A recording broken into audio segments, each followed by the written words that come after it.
'cause we young. Got time and we're wasted. Got no plans for the night. I love how you look at me, feeling low, nothing to lose. But the women would have to pause. So for that reason, they have to. There's no way I would marry somebody who's making less than I am. No way. Yeah.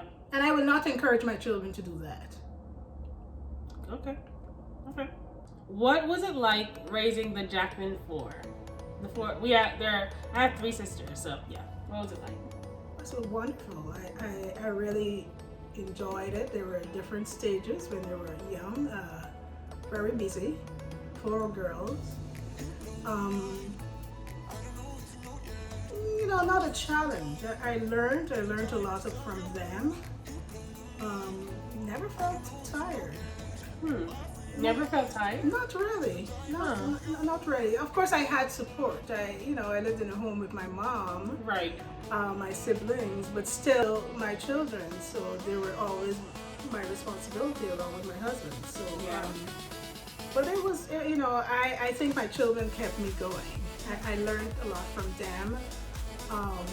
I learned what they were going through in life. So, all in all, it was not difficult at all. And then my children were good children too. They are good. So they weren't disrespectful or, bad behaved. Well, sometimes one of my sisters had to go to the principal's office for her. I'm just gonna say that. Yeah, she did. But it wasn't like for anything major. She had a reason to be trying to stand up for herself in her own little ways. So, right. Yeah. Okay. Yeah, but it was, I enjoyed being a mom to 4 very beautiful, successful girls. Oh, thank you. And I'm so proud of what they've turned out to.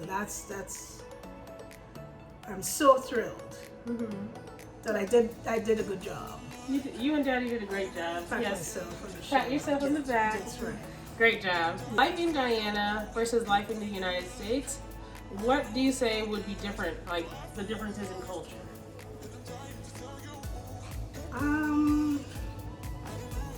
In Guyana, there were 6 races.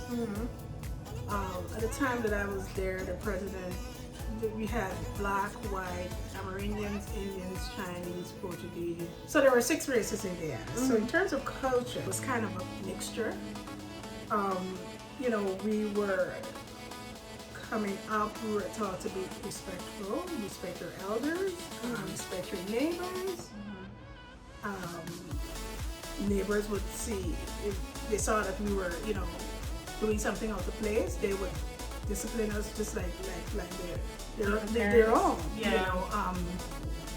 So both my parents were teachers, head teachers, were principals of school. So we always had to set the example, live by example all the time.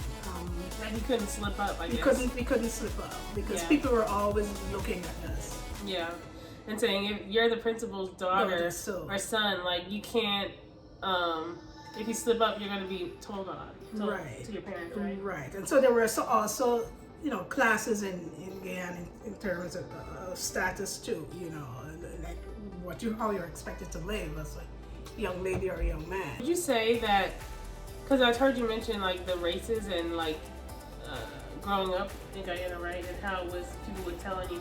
So maybe this person was trying to ask, like, do you think in terms of discipline, the culture is different than like the children growing up versus like if someone were to see you acting out of line as a child, you said they would tell your parents. Do you think they would do that in the United States? Not really. Okay. Not really.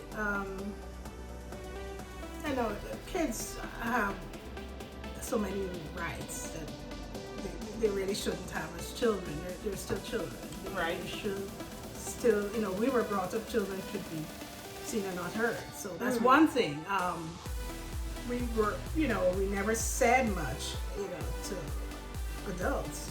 I find like to go along with your point, sometimes children now, like I'm an adult, but like I feel like if I were talking to another adult, sometimes the child would butt in. I'm like, that's Right. weird. Because Exactly. in my culture, like when I grew up with you, I was taught, not to involve yourself in adult conversations. Exactly. So it's very bizarre to me, Right, and our parents might have told us that once, and after that they never had to tell us. They used to speak with their eyes. They Look, look give you at that you. look. That's the difference between growing up in Guyana, and that was a British colony, and growing up in the United States.